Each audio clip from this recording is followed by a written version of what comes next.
भी है, लेकिन मेरी सोच ये थी कि यार जब एक मैच से अगर किसी को सबक सिखाना है तो वो एक मैच आप 15 तारीख वाला ना खेलते, आप कहते कि ठीक है जी, हम हमारी ये सारी शराइत है, आप हमारी पूरी करें, हम इंडिया से मैच खेलेंगे, लेकिन ये 15 तारीख वाला मैच नहीं खेलेंगे, हम आगे चल के खेलेंगे। उसकी रीजन मैं क्यों कह रहा हूं, मेरी सोच ये है कि जो लॉस हो रहा था, जिस लॉस के पीछे इंडियंस भाग रहे थे, आईसीसी जा रहा था और लोग भाग रहे थे, वो लॉस तो नहीं हुआ। ठीक है, मीटिंग्स हो गई, शराइत हो गई, सब कुछ हो गई, वो लॉस तो नहीं हुआ ना। मैच तो होने जा रहा है, मैच तो हो रहा है। तो मेरा सिर्फ कहने का मकसद ये है कि अगर ये लॉस हो जाए, देखिए हमें तो लॉस का मसला ही नहीं था ना, क्योंकि हम भी पीछे हट गए थे। हमने तो उस टाइम नहीं सोचा कि हमें लॉस होगा या क्या होगा, हमने बोला भाई हम नहीं खेलेंगे, इनसे जो मर्जी जितना भी लॉस हमें होना हो जाए। प्रॉब्लम्स उनकी थी, तो एक मैच का जरूर इनको झटका आपके ख्याल में देना चाहिए था, आपके ख्याल में? जो कि मैं समझता हूं कि ऐसा हुआ जो कि होना चाहिए था, एक दफा जरूर झटका मिलना चाहिए था। गफ्फार, जो तनवीर कह रहे हैं कि झटका देना चाहिए था, लेकिन फिर वो पाकिस्तान के हाथ से वो बार्गेनिंग चिप निकल जाती। मुझे लगता है कि अगर पाकिस्तान खेल जाता ना इस दफा कि हम नहीं खेल रहे जाओ, तो फिर वो पाकिस्तान देखिए मैं इसका वो खत्म हो जाता। मैं इसका बड़ा तफसीली जवाब देता हूं, मुझे आपने सिर्फ 1.5 मिनट देना है। देखिए, आज से चैंपियंस ट्रॉफी से पहले भारत की डोमिनेंस आपको याद होगी, बिग 3, उसके बाद 38% उनका रेवेन्यू, सब कुछ उनके आगे को बोलता नहीं है, ईच एंड एवरीथिंग। आपने चैंपियंस ट्रॉफी पे ये किया कि उन्होंने बोला जी पाकिस्तान नहीं आएंगे, तो उन्होंने कहा कि हम हाइब्रिड करवाएंगे। ठीक है, ऐसे ही हुआ। आप दुनिया के वाहिद बोर्ड बने जिसने भारत के साथ इक्वलिटी की। मैं क्रिकेट बोर्ड पे तनकीद करता हूं जहां करनी चाहिए, लेकिन इस क्रिकेट बोर्ड ने भारत को ये टफ टाइम दिया सबसे पहले तो आईसीसी में कि भाई आप ये मैच अगर नहीं खेल रहे तो आप, ये कितनी बड़ी बात है यार, आप ऑलरेडी विनर हैं कि भारत जैसा ताकतवर मुल्क, आसिफ साहब, अपने मुल्क में क्रिकेट पार्टी छोड़कर उन्होंने पूरा एक तूफान बचाया हुआ अपने मुल्क में, वर्ल्ड कप हो रहा है, लेकिन हमसे वो मैच खेलने कहा रहे हैं सर, कोलंबो में। अपना मुल्क छोड़कर कोलंबो में हमसे मैच खेलने आ रहे हैं। हम तो ये ऑलरेडी एक बहुत बड़ी चीज मनवा चुके हैं। एक तो ये आपके कॉन्टेक्स्ट याद रखिएगा। दूसरा, यहाँ पर जो लड़ाई है ना, वो पाकिस्तान ने अपनी नहीं लड़ी, इस बार लड़ाई लड़ी है बांग्लादेश के लिए। आपने बांग्लादेश को बाहर किया, बांग्लादेश के ऊपर पाकिस्तान, ये देखिए कितनी बड़ी बात है आसिफ कि 14 ममालिक ने बोर्ड मीटिंग में एक मुल्क के खिलाफ वोट दिया, उसको आउट कर दिया वर्ल्ड कप से। पाकिस्तान ने उसका साथ दिया, लेकिन हमने एक ऐसा पॉइंट पकड़ा कि वो 14 ममालिक का रिप्रेजेंटेटिव, आईसीसी का डिप्टी चेयर, जिसकी एक बड़ी वैल्यू है, खुद वो लॉयर है, आईसीसी की पॉलिसी मेकिंग के अंदर उसका नाम है इमरान ख्वाजा को आपने पीसीबी हेडक्वार्टर भिजवाया कि भाई 14 ममालिक की तरफ से हम आए हैं कि भाई देखो, और ये सिर्फ दबानी बातें नहीं हुई। देखो मेरा पॉइंट तो लेना, एक आखिरी पॉइंट मेरा ले लें, मेरा पॉइंट उसके बाद जवाब दो कि पाकिस्तान क्रिकेट बोर्ड ने क्या हासिल किया। मैं बताता हूँ, पाकिस्तान देखिए लड़ाई आपने लड़ी, लड़ाई आपने लड़ी बांग्लादेश के लिए, ठीक है, आप एक बोर्ड थे, आपके लिए 14 मुल्कों की तरफ से बंदा आकर बैठा, और आईसीसी भारत के अंडर इतना पावरफुल बोर्ड है कि उन्होंने पूछना भी नहीं था किसी को बांग्लादेश कौन है भाई, वर्ल्ड कप हो जाता, किसी ने पूछना भी नहीं था भाई। उसी बांग्लादेश के लिए आपने क्रिकेट बोर्ड के लिए प्रेस रिलीज निकाल के आपने रिग्रेटेबल का वर्ड यूज किया, आपने आईसीसी को उनकी पोजीशन से हटाया। वो कहते थे कि हमने सही बार किया, आईसीसी कह रहा है तो रिग्रेटेबल है। तो सब मेरा पॉइंट सुने ना सर, मैं बता रहा हूँ ना सर, देखें मैं आपको ये बता रहा हूँ कि आप बांग्लादेश के साथ थे, तो जो बांग्लादेश की अचीवमेंट है इस मौके पे आप उनके पार्टनर्स हैं, ना सिर्फ क्रिकेट के अंदर बल्कि जियोलॉजिकल भी। दूसरा, आपने कंपनसेशन भी उनको दिलवाया, और फिर आईसीसी आपके लिए जो प्रेस रिलीज जारी कर रहा है सर, पाकिस्तान ने क्या हासिल किया, मैं आपको ये बता रहा हूँ ना, एक मिनट ना, मेरी बात तो कंप्लीट होने दें। आईसीसी ने जो पाकिस्तान के लिए प्रेस रिलीज निकाला सर, उसके अंदर एक इतना बड़ा जुमला है ना कि अगर वो इंडिया और पाकिस्तान के लोगों को समझ में आ जाए ना, तो भारत की तारीख जो है ना डोमिनेंस की, वो उस लाइन पर खत्म हो गई है। आईसीसी वर्ड यूज करता है न्यूट्रलिटी का, कि अब हम न्यूट्रलिटी के लिहाज से फैसले करेंगे। आपने भारत की सारी अकड़ जो है ना वो निकाल कर रख दी है। एक चीज मैं आपको बता दूं कि जितनी निगोसिएशन थी पाकिस्तान, भारत, बांग्लादेश, इंडिया, इसमें एक चीज रखी गई थी कि कोई किसी को लेट डाउन नहीं करेगा प्रेस रिलीज में। आप आगे चल के देखेंगे कि रेवेन्यू शेयरिंग के अंदर भी और दीगर चीजों के अंदर भी पाकिस्तान को हिस्सा न सिर्फ मिलेगा, बल्कि आगे ये चीजें, अभी आप हाथ भी मिलाएंगे, अभी ये इंसान के बच्चे बन के मैच भी खेलेंगे, इनका दिमाग भी दुरुस्त कर दिया है। अभी आप इस ठीक है। पोजीशन में तनवीर नहीं थे कि आप बांग्लादेश ठीक की है। लड़ाई में अपने लिए कुछ मांगते। आप अपने Let's- लिए कुछ मांगते तो आपको लोग जलील करते हैं चलो कि ठीक है, भाई आप तो ठीक है, बांग्लादेश की लड़ाई में पैसे मांगने शुरू हो गए हो। तो आपने स्टेप तनवीर बाय स्टेप चले हैं, मेरी ये राय तनवीर है। से पॉइंट ऑफ व्यू। जय हिंद। स्वागत है दोस्तों आपका हमारे चैनल पर एक और लेटेस्ट वीडियो में। तो दोस्तों सबसे पहले वीडियो को लाइक कर दीजिएगा, वीडियो को हाइप भी कीजिएगा ताकि ज़्यादा से ज़्यादा लोगों तक पहुंच सके, और दोस्तों कमेंट भी कीजिएगा। आपने देखा होगा इस वीडियो में दोस्तों किस तरह से तनवीर अहमद अभी भी पाकिस्तानी सरकार से खुश नज़र नहीं आ रहा है, क्योंकि दोस्तों पाकिस्तान ने यह मामला केवल पीसीबी तक नहीं रखा था, ये इस मामले को खींच कर ले गए थे अपने प्रधानमंत्री तक भी।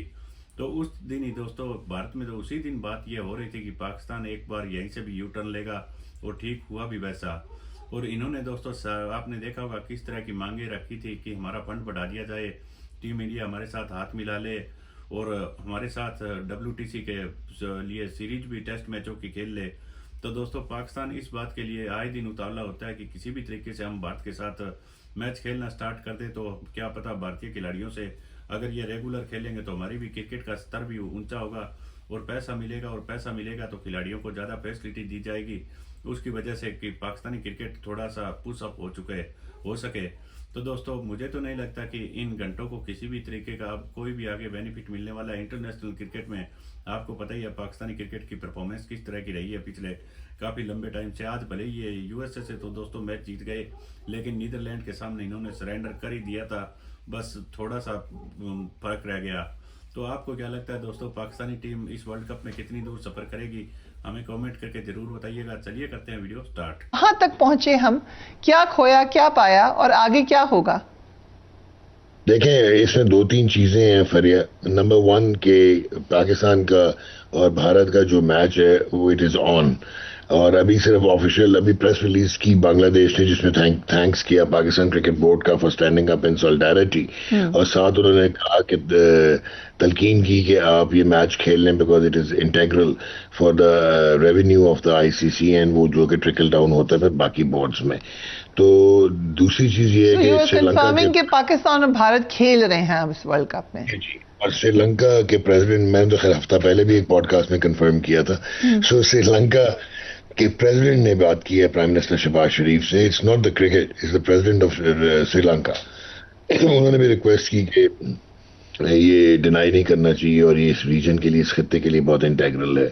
UAE के क्रिकेटिंग हेड ने जो है वो कांटेक्ट किया था पाकिस्तान क्रिकेट को। अभी आपने ये सारी चीजें पढ़ दी, इसमें एक आधी चीज एम्बिगुअस है कि ICC कैन नॉट इंश्योर कि इंडिया जो है वो बांग्लादेश का टूर करेगा, वो गारंटी नहीं कर सकते बिकॉज उनके एम्बिट में नहीं है। ये बायलैटरली डिसाइड होगा between the two cricketing boards. और जो इस वक्त की सूरत हाल है उसमें अब देखना ये है कि इंडिया के जो एक इम्पॉर्टेंट चीज़ है जो लोग शायद उसको इग्नोर कर रहे हैं, पाकिस्तान क्रिकेट बोर्ड ने सेल्फलेसली जो बांग्लादेश क्रिकेट बोर्ड को जो प्रॉब्लम्स थी उनको रिजॉल्व कराने की कोशिश की है। साथ ये भी हुआ है फैसला शायद कि पाकिस्तान की जो इंडेमनिटी थी for not travelling to India if India doesn't come to Pakistan, तो वो 2028 में एक्सपायर हो रही थी। वो ये कहा गया है कि आप 2031 तक इसको एक्सटेंड करें, और शायद जो वर्ल्ड कप होना है बांग्लादेश ने जॉइंटली होस्ट करना है विद इंडिया इन 2031, पाकिस्तान अपने तमाम मैचेस जो है वो खेलेगा बांग्लादेश में। और बहुत इंपॉर्टेंट इसमें जो अभी आपने बोला भी कि जो गवर्नमेंट का फैसला हो उसको माना जाए, यानी कि फोर्स मैजोर में जो आपने कहा हुआ है कि वॉर हो, एक्ट ऑफ वॉर हो, या टेररिज्म हो, या नेचुरल कैटास्ट्रोफी हो, उसके अलावा एक बिल्कुल एम्बिगुअस सा प्रेजेंस थी कि गवर्नमेंट अगर कर दे तो वो भी फोर्स मैजोर में आता है, लेकिन उसको अब रीइंफोर्स किया गया कि ये होना चाहिए। तो ये बहुत इंपॉर्टेंट चीज़ें। तीसरी चीज़ जो इम्पोर्टेंट है वो ये है कि unfortunately Australia, England, south Africa जितनी ग्रेट क्रिकेटिंग नेशंस हैं, लेकिन वो टोटल डिपेंडेंट हैं फॉर देयर इकोनॉमिक्स BCCI पे। और माजी में बहुत सारे एग्जांपल्स मिलते हैं जहाँ पे उन्होंने कॉम्प्रोमाइज़ किए और BCCI को, इंडिया को जो है अकोमोडेट किया, जिसकी वजह से एक हेगेमोनिक प्रेजेंस इंडिया की नजर आती है because of their financial muscle. So Pakistan cricket board bye standing up and declining to play against India has called their foul. तो इससे जो एक इम्पॉर्टेंट चीज हुई है वो ये हुई है कि अब पाकिस्तान एक वाइटल कॉग बन गया है और एडमिनिस्ट्रेटिवली जो एक वैक्यूम क्रिएट हुआ था लीडरशिप का आईसीसी में, एक उन्होंने हैपहैज़र्ड सी प्रेस रिलीज की, कंफ्यूजिंग सी, जब पाकिस्तान ने ये डिसीजन लिया उसके बाद ना आईसीसी के चेयर ना उनके CEO, they did not contact Pakistan cricket board chairman. तो वो क्लियरली एक वैक्यूम था।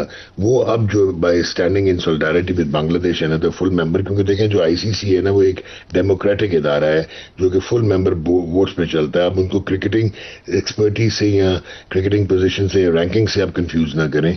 बांग्लादेश या जिम्बाब्वे या इवन आयरलैंड या अफगानिस्तान उतना ही इंपॉर्टेंट है जितना इंडिया या पाकिस्तान या इंग्लैंड या ऑस्ट्रेलिया है। तो ये एक चीज आपने अचीव की है कि अब आपकी रीपोजिशनिंग हो गई है पाकिस्तान क्रिकेट बोर्ड की as a major stakeholder in world cricket, और हेगेमोनिक प्रेजेंस को डिफाई किया है इंडिया की। बांग्लादेश के लिए हम क्या कह सकते हैं कि Bangladesh, how is Bangladesh looking after this? लेकिन ये सारी चीज बांग्लादेश ने शुरू की। पहला स्टैंस बांग्लादेश का था, रिगार्डलेस ऑफ कि उनको फाइनेंशियल पेनल्टीज लग सकती थी, वो अपना फोरफीट कर दिया उन्होंने पार्टिसिपेशन फी, और उसके बाद उन्होंने ही तो एक तगड़ा जो है रिस्पांस दिया, क्योंकि अनफॉर्चुनेटली मिस हैंडल किया बीसीसीआई ने गवर्नमेंट ऑफ इंडिया के कहने पे मुस्तफिजुर रहमान का जो सारा इशू था। और उसके बाद इनका तो एक प्रिंसिपल स्टैंस बनता था बांग्लादेश का, जो कि 14-2 जब वोटिंग हुई तो उसमें क्लियरली नजर आया। इवन श्रीलंका ने अगेंस्ट वोट किया बांग्लादेश के, जो आप कह रहे थे कि आप ये मैच खेलें, और अफगानिस्तान ने भी। So at the end of the day एक चीज बड़ी क्लियर थी कि बीसीसीआई इम्पैक्ट कर रहा था, और वो जो शरदा उगरा ने कहा था ना कि अपना ये जो आईसीसीआई एक दुबई ऑफिस है बीसीसीआई का, फिर उन्होंने कहा कि जो बीसीसीआई है वो एक पॉलिटिकल विंग है भारतीय जनता पार्टी का, बीजेपी का। तो ये सारी चीजें जो है वो नेगेट हुई हैं। तो दोस्तों उम्मीद करता हूँ आपको वीडियो काफ़ी अच्छी पसंद आई होगी और देखा होगा किस तरह से पाकिस्तानी मीडिया में दोस्तों सबसे ज़्यादा एक ही सवाल को इस पूरे मामले में लेकर चर्चे हो रहे थे कि टीम इंडिया हमारे साथ हाथ नहीं मिलाती।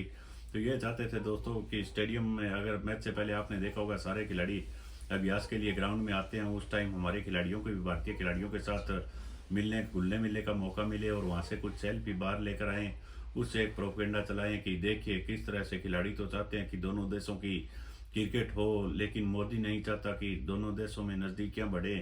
तो उसके प्रोपेगेंडे के पीछे की असली बात दोस्तों ये कभी नहीं बताते कि हमें भी इंडिया के साथ खेल कर काफ़ी बड़ा पैसा कमाना है और उसी पैसे की आड़ में फिर बीसीसीआई को आंखें भी दिखानी है। तो दोस्तों इस बार बीसीसीआई ने इनके 2-3 बार थोड़ा सा नीचे झुक के इनके सामने इनको थोड़ा सा सर पर ज़्यादा ही बिठाने की कोशिश की थी। अगर इनके साथ एशिया कप खेलते ही ना तो दोस्तों ये बिल्कुल भी इस टूर्नामेंट में खेलने के लिए दोस्तों खूब उतावले होकर आते कि चलो उस टाइम नहीं खेले तो अब खेल तो रहे हैं कम से कम। तो अब जो पूरा इन्होंने 3-4 दिन तक ड्रामा लगाए रखा, उसके बाद भी बीसीसीआई और आईसीसी ने इनको काफ़ी, मुझे तो यही लगता है कि कड़क हाथों से निपटा है, और उसका नतीजा यही हुआ कि बिना कोई ये दोस्तों मांग पूरी किए हुए, आपने देखा होगा मोहसिन नकवी कह रहा है कि हम तो बांग्लादेश के लिए लड़ रहे थे, उनको फंड मिलना चाहिए, उनको कोई टूर्नामेंट की मेजबानी मिलनी चाहिए। तो दोस्तों ये सब अब किसी भी तरीके से अपने मुंह पर पानी मारने जैसा ही कर रहे हैं कि किसी भी तरीके से उस जालत को छुपाया जा सके। आपको क्या लगता है दोस्तों 15 फरवरी वाला मुकाबला होगा, उसमें सबसे ज़्यादा टीम इंडिया की तरफ से पाकिस्तान पर हावी होने वाला खिलाड़ी कौन सा होगा, किस तरह की पारी खेलेगा, कौन कितने विकेट ले सकता है, हमें उस पर कमेंट करके ज़रूर बताइएगा। और हमारी कोशिश यही रहेगी कि ज़्यादातर पाकिस्तानी मेन स्ट्रीम मीडिया की एक से एक बढ़िया इंटरेस्टिंग वीडियो इस T20 वर्ल्ड कप में आपके लिए लेकर आते रहें। तो प्लीज़ आप हमारे चैनल को ज़रूर सब्सक्राइब कर लीजिएगा, वीडियो को लाइक कीजिएगा और हाइप भी कीजिएगा। मिलते हैं दोस्तों एक और नए वीडियो के साथ, तब तक जय हिंद, वंदे मातरम।